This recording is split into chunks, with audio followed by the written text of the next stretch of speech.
Good morning, everybody. It says on my screen that the webinar is now streaming live on Facebook. So hopefully you see me.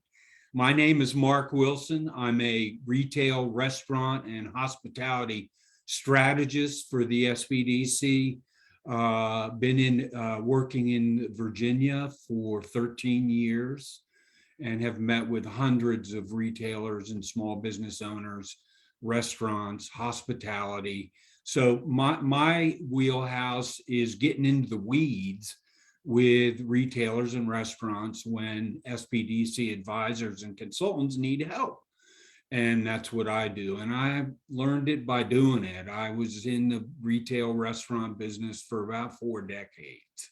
So I've touched about everything you can touch. I've done everything wrong at least once.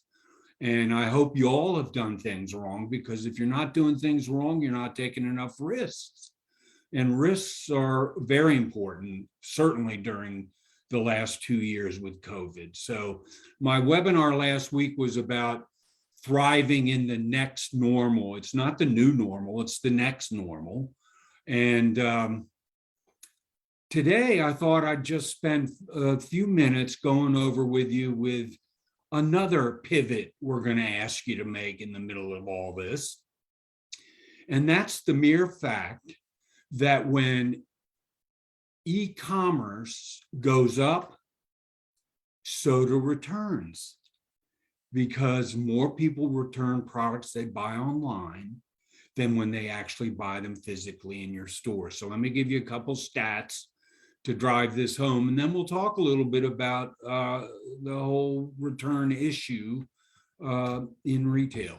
So let's start with this. It's been reported by several data sources that online sales on average for fourth quarter of 2021, and then moving on into first quarter of 2022. And how about yesterday? 02/22, 20/22, something else, right? So anyways, it's been reported that in small business, on average, online sales were 13% of your revenue volume for the fourth quarter. So it could be as high as 70, it could be as low as 5, it could be 0 if you're not online. But for all the hooping and hollering we did about getting online and e-commerce during COVID, then I would expect that most of you have an e-commerce site and sold online during fourth quarter of 2021. So on average, 13%, some of the chain stores, some of the big guys, they're talking about as high as 70% going e-commerce. Never expected that with independently owned small mom and pops, but I did expect it to go up. And 13% is roughly about 8% higher than the norm. So 13% was done online.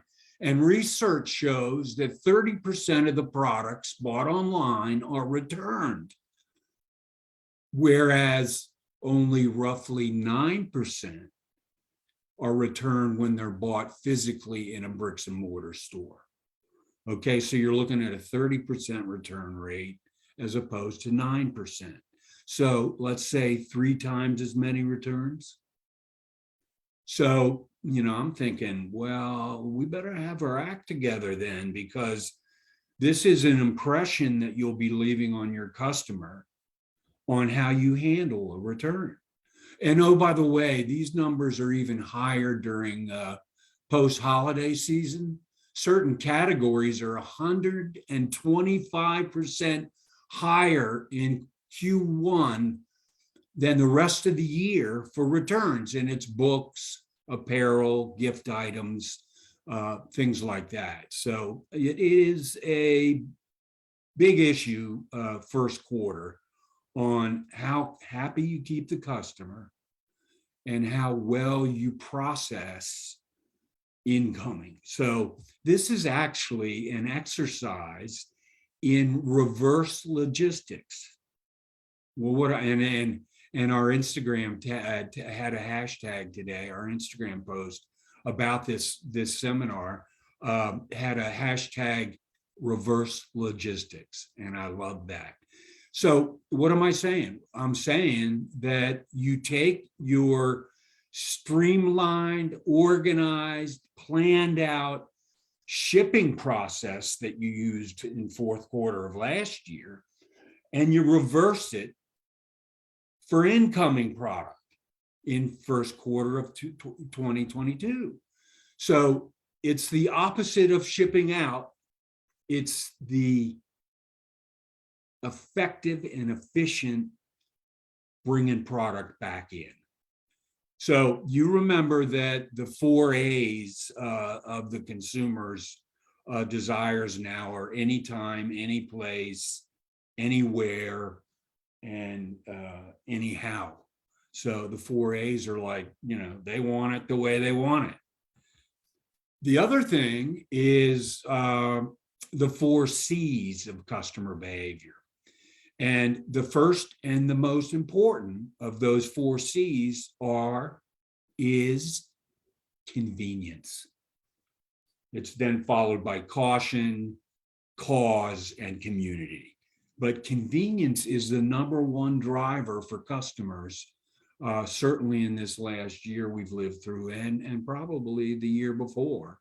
So when we think about convenience, what do we think about? We think about speed.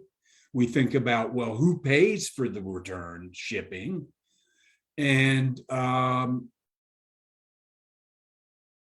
accurate are you? So how quick are you? How accurate are you? And do you make it frictionless and hands-free, where no one has to touch anything?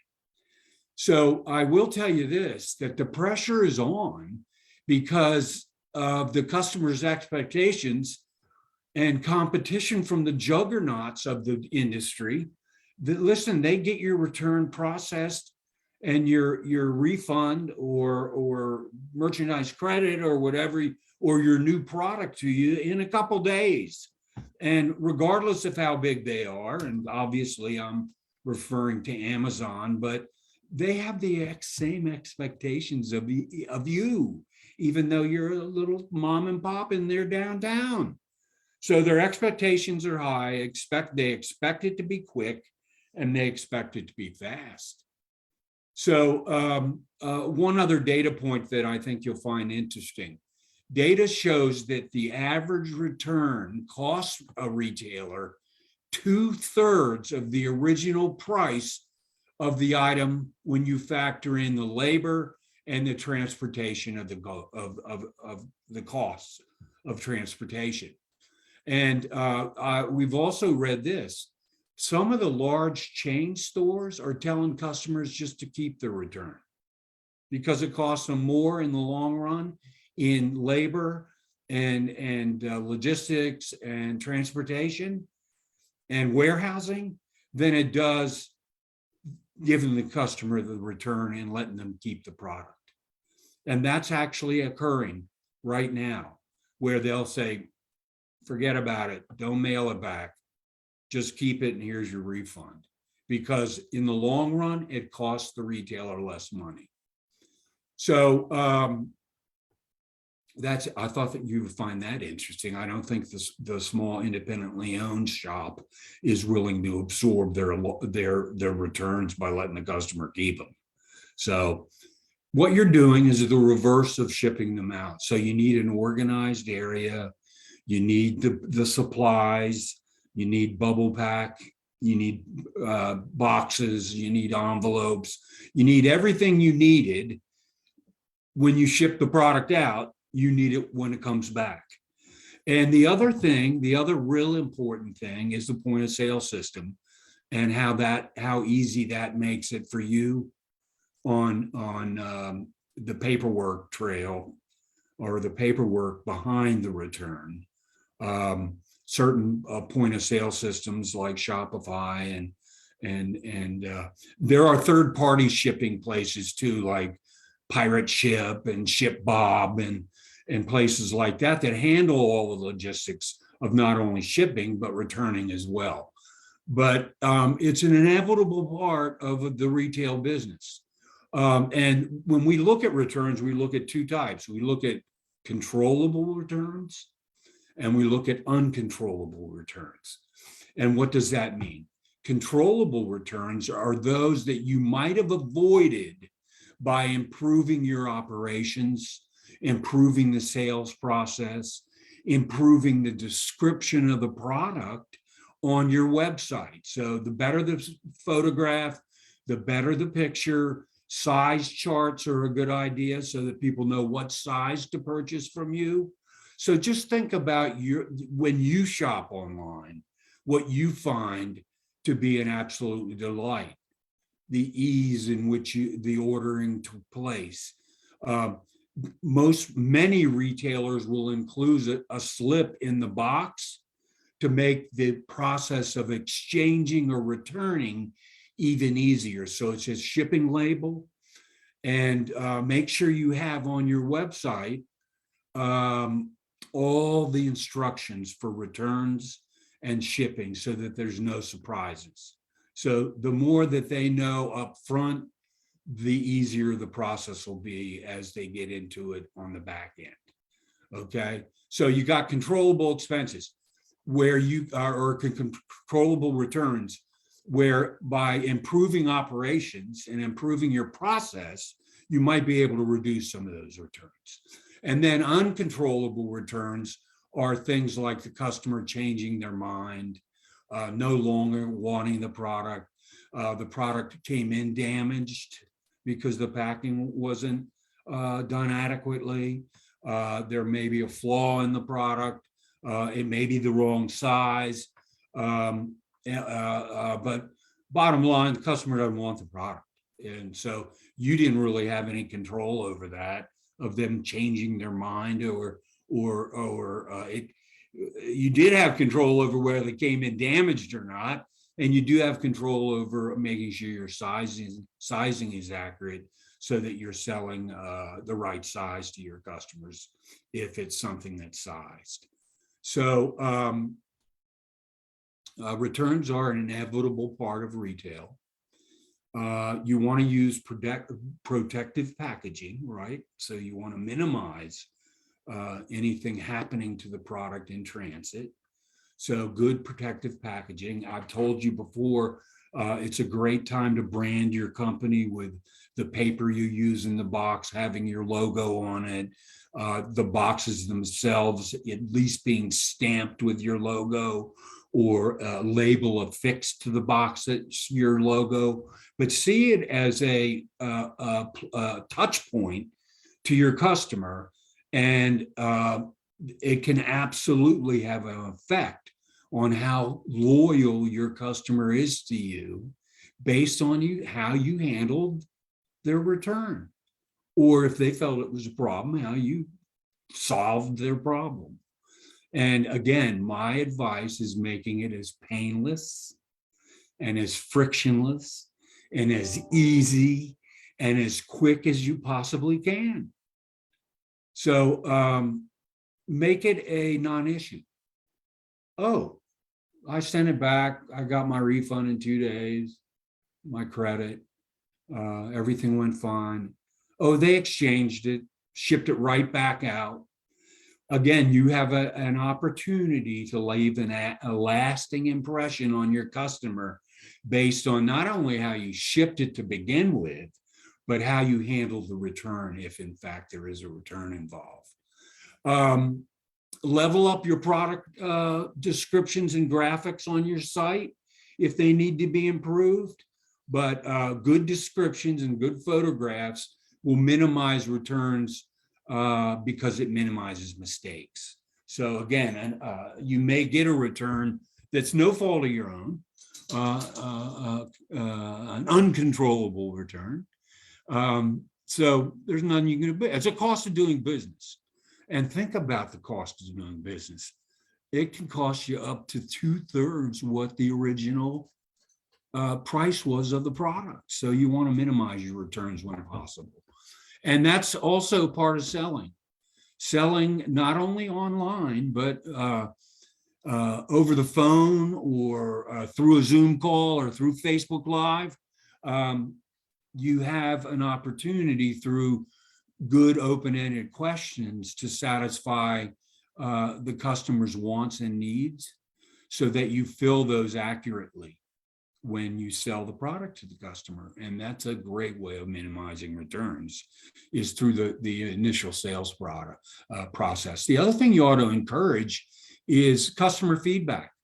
Encourage your customers to tell you whether they thought the whole shipping and return process went well for them, but giving them opportunity to give you feedback and some criticism if you need it, because feedback's important. And there's I tell you about a movie that The Intern with Anne Hathaway and Robert De Niro.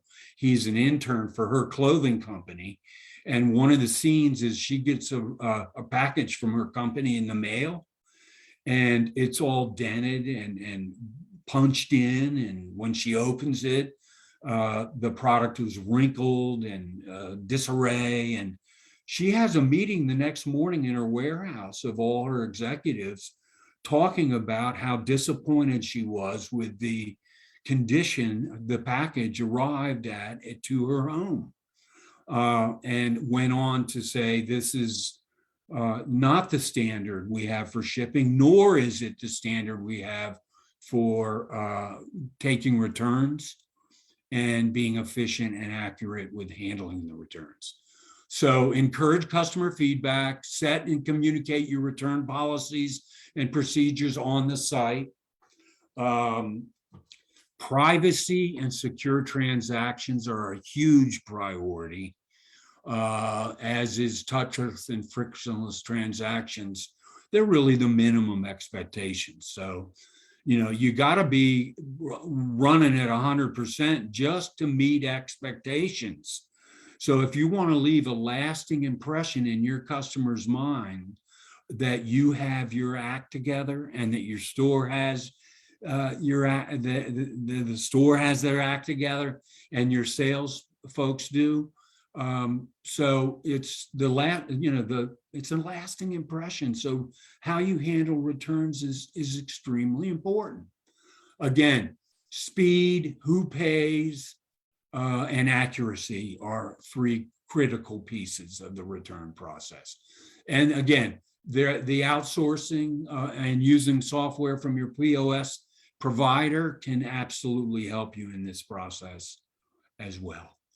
So let me end with this. It's an operational process defining the path of a product, returning to the store, the customer getting their credit, and what happens to the product is paramount to customer satisfaction and accurate inventory management.